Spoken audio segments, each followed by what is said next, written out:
हे 13 टीएमसीचं देवजोडचं धरण आहे आणि या धरणामधलं 2.91 टीएमसी पाणी या 22 गावासाठी आहे. मित्रांनो 2.91 टीएमसी म्हणजे 3 टीएमसी. आता हे 3 टीएमसी पाण्याची आपल्याला मंजुरी आहे. ही 22 गावं बुडून जातील इतका पाणी आहे. गावं वाहून जातील.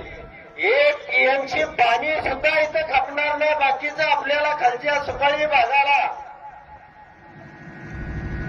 मोराची पासून पाक मुळवणीपर्यंतच्या सगळ्या वड्याला सोडावं लागेल.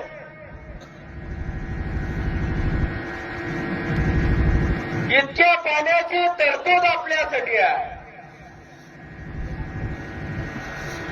30 वर्षापूर्वी हे धरण बांधलं